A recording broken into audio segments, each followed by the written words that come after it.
Ada apa dengan Indonesia di 2003 ini? Terbesit nggak sih di pikiran lo? Banyak fenomena yang terjadi di tahun ini. Nggak cuma kasus Sambo yang memakan waktu cukup lama, malah ditambah kasus Teddy Minahasa yang baru dimulai dan nggak tahu kapan usainya. Kemudian kasus penganiayaan oleh Mario terhadap David Ozora. Ditambah kasus Rafael, ayah dari Mario, terindikasi kasus pencucian uang. Dikabarkan juga Gunung Merapi sedang erupsi. Kalau kata Mbah Marijan, seorang juru kunci yang wafat di tahun 2010, atas kejadian meletusnya Gunung Merapi, kata beliau begini, Merapi lagi duwe gawe. Atau artinya Merapi sedang punya hajat besar atau penting. Apalagi fenomena sosial lainnya seperti pencabulan, pembegalan, hingga pembunuhan. Namun di video kali ini, gua nggak membahas satu persatu perkara itu. Tapi persoalannya adalah why hal itu terjadi. Apakah karena peperangan Rusia dan Ukraina yang menyebabkan sistem ekonomi dunia down? Hingga dikabarkan bakalan terjadi resesi, atau sistem politik Indonesia yang kian hari menjadikan masyarakat harus mengernyitkan dahinya. Tapi sebab itu semua, gua nggak memperbincangkan kasus itu terjadi. Banyak faktor yang menyebabkan hal demikian menimpa Indonesia. Itu semua adalah ulah manusia. Hal ini menjadikan gua tertarik akan ramalan Jayabaya yang menimpa Indonesia di 2003. Mengenal sosok Jayabaya, beliau adalah seorang raja di Kerajaan Kediri yang memerintah pada tahun 1135 hingga 1157 Masehi. Selain itu, beliau juga dikenal sebagai peramal handal. Tak hanya itu, beliau juga sosok pemimpin yang berwawasan luas di bidang seni, tapi juga dalam bidang seni yang berkembang pesat. Jayabaya juga memiliki beberapa karya tulis, yakni Kakawin Barayuda, Kakawin Hariwangsa, dan Kakawin Gatot Kaca Seraya. Karya tulis tersebut merupakan cerita tentang peperangan antara tokoh Pandawa dan Kurawa, merupakan kitab Mahabharata dan Ramayana yang diterjemahkan ke dalam bahasa Jawa. Mengutip beberapa Ramayana Jayabaya yang menurut gua itu sedang terjadi di Indonesia, bahkan menjadi bahan perbincangan.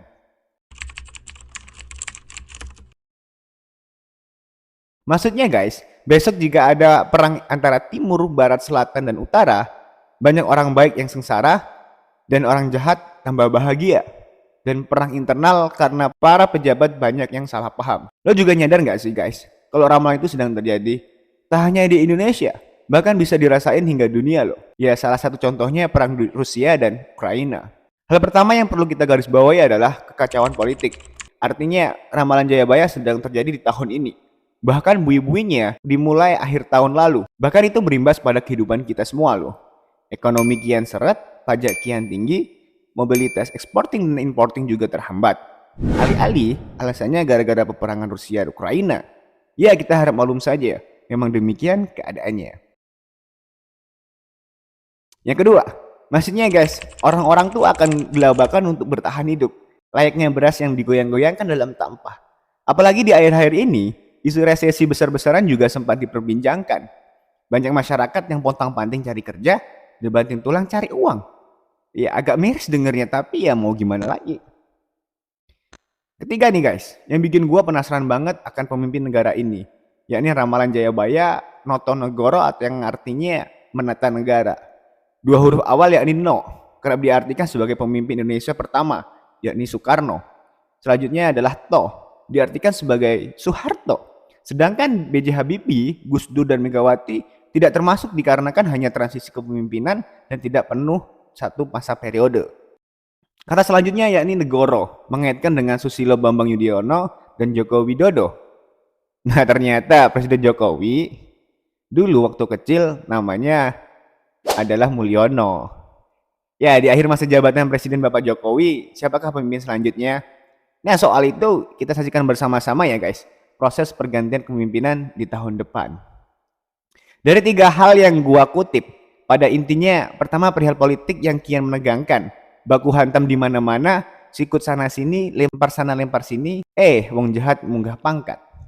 Kedua, perihal ekonomi yang makin sulit nih, ditambah PPN harus naik lagi, harga bahan pokok pun juga ikutan naik. Dan yang ketiga adalah kepemimpinan. Sebenarnya masih banyak sekali ramalan-ramalan Jayabaya yang tertera dalam kitab Musasar, seperti pada Ilang Kumandang. Maksudnya pasar Ilang Kumandang itu pasar yang hilang suara. Bisa diketahui sekarang beredar pasar online yang tak seperti pasar-pasar tradisional pada umumnya. Mercek maksudnya gitu ya. Atau yang lain, sekilan bumi dipajaki atau sejengkal tanah pun dipajakin. atau wong lanang jadi wong wedok nganggo pakaian lanang. Ya, sekarang banyak sekali lelaki seperti perempuan dan juga perempuan berpakaian laki-laki. Atau akeh menungsa mung utamane duit. Banyak manusia yang mementingkan uang. Ya, oke, dari ramalan-ramalan di atas tuh guys.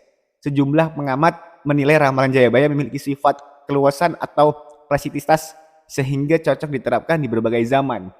Ya, tak hanya itu, ramalan Jayabaya juga mudah ditafsirkan sesuai konteks yang ada. Meski demikian, ada juga sejumlah ramalan yang belum terjadi. Salah satu yang terpopuler adalah mengenai Satria Piningit. Dalam ramalannya, Jayabaya menyebut Satria Piningit akan muncul saat memasuki zaman Kalabendu atau Carut Marut. Ya, dipercayai dalam situasi itu Satria Piningit akan muncul dan membawa keluar dari situasi Kalabendu. Ternyata, Jayabaya menggambarkan Satria Piningit sebagai seorang pemimpin ratu adil yang serupa Batara Krishna dan berwatak seperti Pandawa serta bersenjata Trisula. Oke guys, cukup sekian. Kalau lo mau jelasnya di kitab Musasar dan beberapa sumber lainnya, gue udah terterakan link di deskripsi. Jadi lo semua bisa cek langsung tuh. Terakhir nih, jangan lupa like, comment, and share video ini biar yang lain pada tahu tuh. Jangan lupa juga di subscribe. Soalnya subscribe gratis kok. Biar gue juga makin semangat buat kontennya. Oke, bye-bye. Hatur nuhun.